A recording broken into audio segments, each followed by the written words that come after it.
Hey, say something. Anything. I know you hear me. My mother-in-law and husband, who seem completely oblivious to my voice, even though we are in the same living room. Mom, can you hear anything? What? I can't hear anything. The two of them laughed hysterically. I held back tears as I packed my belongings and ran away from my in-law's house. My name is Iris, and I am 34 years old. Lately, I've been recognized for my achievement at work and even praised by my boss. I'm in a really good mood. But just 2 years ago, I was living in hell. Back then, I was living with my husband, Vincent. I met him at a matchmaking party. We were the same age and could talk and get along just fine. I made a promise to meet again because our conversation flowed more naturally with any other man at the party.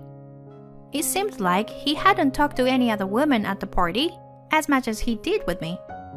I was nervous about going to those parties at first, but now I'm glad I went. I got to meet someone like you, Iris. When he said that, I couldn't help but blush like a young girl. From then on, we dated for about 6 months, and then he proposed to me. I accepted his proposal. Both Vincent and I were being pressured by our parents about getting married, so we were both positive about it. And then, about 3 months after our wedding... Sorry, Iris. I got really drunk after a party the other day. It seems like my wallet got stolen, and my card was used. My bank account is empty now. I can't afford our living expenses, so I was thinking of relying on my parents' help. Vincent said that to me while kneeling down and begging. I was truly surprised by his confession. Indeed, a few days earlier, when I couldn't reach him after the drinking party, I went to look for him. I found him sitting and sleeping in a corner of a nearby alley. He must have had his wallet stolen before I found him. Suddenly? Living with your parents? How about I contribute more to our living expenses for a while? When I suggested that, Vincent shook his head. Do you even know how much the mortgage is? There's no way you can afford it. His words struck a chord with me. Perhaps Vincent doesn't know how much I earn, I thought. But before I could correct him about my income, an unbelievable statement came out of his mouth. Besides, I've already talked to my mom about moving in, so you don't have to worry about anything. Huh? You've already talked to her? I felt like I was losing consciousness. I'm not particularly close with my mother-in-law. And it all started with her attitude when Vincent first brought me home. When she asked about my alma mater and where my parents work, my mother-in-law let out a big sigh. What? He's chosen such an ordinary woman. My mother-in-law said it loudly as if she wanted me to hear. At that time, my husband was in the kitchen, so he probably didn't hear her voice. I was shocked to hear those words and froze in place. Furthermore, my mother-in-law acted as if she knew everything about me. I'll allow the marriage, but don't drag Vincent down. She said that with a harsh gaze. It seemed like my mother-in-law didn't want to accept me as her son's wife. Living with a mother-in-law like that, my spirit felt heavy. I don't think her personality would change even if we became a family. A few years before I met Vincent, I heard that my father-in-law couldn't bear living with my mother-in-law, and they got divorced. When I asked my husband about what happened, he just said, It was probably some stupid fight. He didn't seem to take their divorce too seriously. And shortly after we moved, my anxious feelings were proven right. When Vincent and I arrived at my in-laws' house with the movers, my mother-in-law said, Vincent, welcome, honey. Now, go rest in the living room. I'll get some snacks and tea for you. She welcomed my husband into the living room as if he were a little child. Hey, Can you do something about this baggage? My mother-in-law said to me coldly from the entrance. I don't understand why she treats me so badly, but I reluctantly instructed the movers on what to do with the bags and unpacked everything myself. Huh? You still haven't finished unpacking my bags? Normally, the wife unpacks the husband's bags first, right? As I unpacked without taking a break, my husband said such a ridiculous thing. I became worried if I continue like this from the very first day. But I decided to gather myself and not give up. Maybe it's because I accepted their words without saying anything that they feel free to make fun of me. I decided the next time they say something, I'll respond properly. But that decision might have been a mistake. It happened when I went to work and came back home. Since my husband's workplace is closer to my in-laws' house, Vincent comes home earlier than I do. When, who arrived home later than Vincent, was approached by my mother-in-law. Hey, Iris! What do you think you were doing? Normally, you should have come home before your husband and prepared dinner. My mother-in-law stood at the entrance scolding me. Am I not even allowed to take off my shoes and enter the house? I thought to myself that I had to say something to my mother-in-law this time. I work as a full-time employee, just like Vincent. Besides, my workplace is farther from his.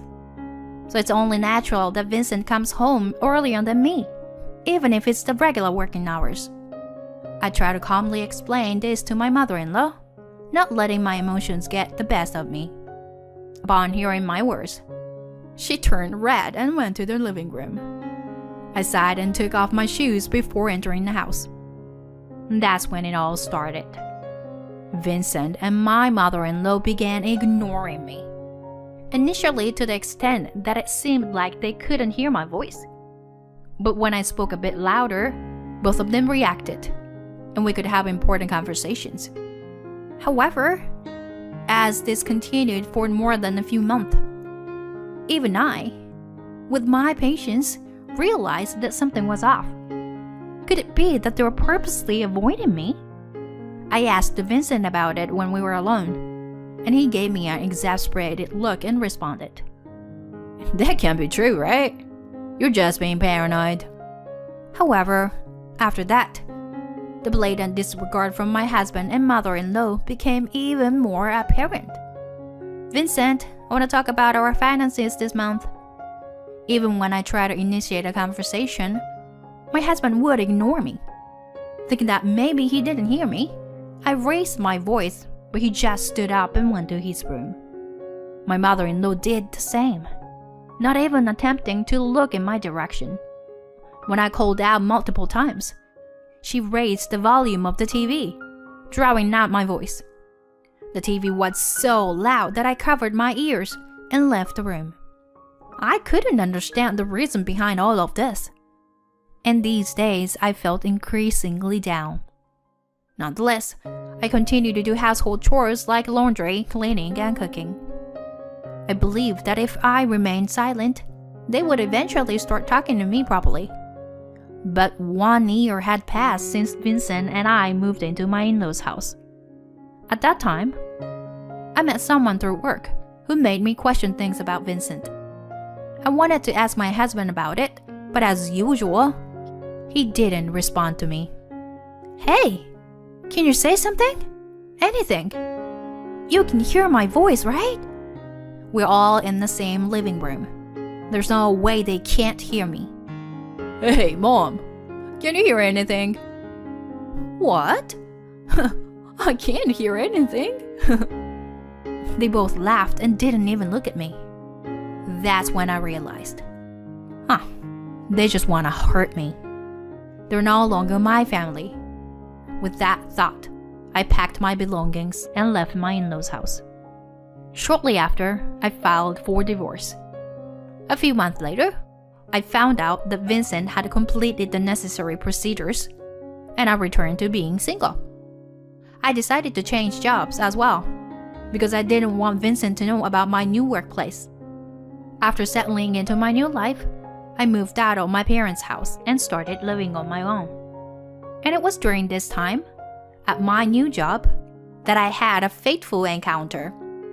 I met a man named Mike for the first time at a coffee shop near the office. It all started when I picked up the loose change that fell out of his wallet. Oh, I'm sorry. Thank you very much. Saying that, he treated me the coffee I was buying. At that time, since we hadn't exchanged names or anything, I thought we wouldn't meet again. However, we happened to run into each other at work on another day. Mike and I had several such coincidental encounters, and about 6 months after we first met, we officially started dating. Since I had some time after meeting Mike, I felt comfortable starting a relationship with them. He also trusted me. After a few years of dating, we decided to live together with the intention of getting married. And after a while, we officially registered our marriage. By the time, I had completely forgotten about my ex-husband. However, suddenly, I received a message from Vincent. Since we hadn't been in contact, I had forgotten to block him. The abrupt email contained the following message. Mom passed away. Come to the funeral. Why would I, the ex-wife, who divorced many years ago, have to attend my ex-mother-in-law's funeral? I told my current husband Mike about this. Would you at least go to the wake? After all, she was someone you were involved with in your life, and I'll go, as your husband. That's what Mike said. But honestly, I didn't want anything to do with them ever again. However, I didn't want to be seen as someone who ignores other people, similar to how they ignored me by not attending my ex-mother-in-law's funeral. Besides, I had Mike by my side. Looking back, I can't say that I completely severed ties with Vincent in my past relationship. I merely ran away. Now, I can put a proper end to that relationship this time. Thinking that, I went to the funeral of my ex-mother-in-law with Mike. When Vincent saw me, he approached me with a smirk on his face, which was inappropriate for a funeral. It had been years since I last saw my ex-husband, and it seemed like his face had gotten a bit rounder, perhaps due to unhealthy habits. Hey, Iris. So you didn't erase my contact information after all. You still have feelings for me, huh? If you kneel down and apologize right now, you can come back to me, you know? Seeing that expression, I felt uncomfortable. And in an instant, his face stiffened. My ex-husband was looking at Mike. Is there anything you want from my wife? Saying that, Mike pulled my shoulder closer, his gaze cold and piercing. Upon seeing this, Vincent turned pale, trembling uncontrollably. Mr. President. Huh? I titled my head in confusion. My ex-husband's face turned pale, as if drained of color. This is... Indeed, Mike is the president of the company I work for. However, I didn't know that Vincent had any involvement with Mike. Mike? What's going on? As I asked my husband, he started to explain. Actually, I didn't tell you anything, but I decided to investigate your ex-husband because I thought something might happen to you. And it turns out, this person was fired from his previous company. Moreover, it was for embezzlement. I widened my eyes in surprise. The truth was, Vincent wanted to move back to his parents' house because he was being demanded money after his embezzlement was exposed. Unaware of that, we started living with his mother. And sometime later, I heard from an acquaintance that Vincent had been fired from the company. I tried to confront him about it, but he and my mother-in-law continued to ignore me. So I thought it was hopeless and ran away from home. So, I was picked up by the company I'm currently working for. Mr. Smith here, the president, is a major business partner of our company. My ex-husband, sweating profusely. Then Mike, who was next to me, continued. Until now, I've turned a blind eye to what you did to my wife. Well, you and Iris are divorced now, so I try not to bring personal matters into my work. Yes, thank you. So, does that mean our business dealings will continue as it is? He, who had acted superior towards me, was now trembling like a small animal. Then I looked around. It seemed that Vincent's boss was also in attendance, and he approached us in a flustered manner. Mr. Smith, to meet you here? Anything wrong? Wiping his head with a handkerchief, Vincent's boss asked Mike. Mike let out a sigh and replied. Actually, my wife divorced this man several years ago. And at that time, he and his mother treated her so badly. When he called her to the funeral, saying she should come, I got worried about my wife and came with her. Is that true? Then he grabbed Vincent's shoulder. Vincent was avoiding eye contact as he was being questioned. And today, when he noticed my wife, he immediately told her to kneel if she wanted to remarry him. I'm glad I came with my wife. You? How dare you? Vincent's boss seemed like he was about to attack him. I have no intention to further humiliating my wife, so we'll leave now. I don't intend to speak ill of the deceased, but she treated my wife horribly, so there's no need for greetings, right? We are truly sorry. I will never let this guy bother you anymore. My ex-husband was in a daze on the spot. In that state, he wouldn't be able to handle the role of the chief mourner. Well, it has nothing to do with me and Mike anymore. A few days later, actually, I received a call from that trading company. It seems your ex-husband was fired. Mike spoke up. Huh, fired? Yeah. They said he was fired without me even saying anything. They apologized for making you uncomfortable as well. It seems he was embezzling expenses at his current company too. People never change, huh? I couldn't help but sigh. Being married to someone like that, it's the worst, I said, and Mike laughed. Well, it's because of that divorce that I was able to meet you. My husband said with a smile, and I couldn't help but laugh along.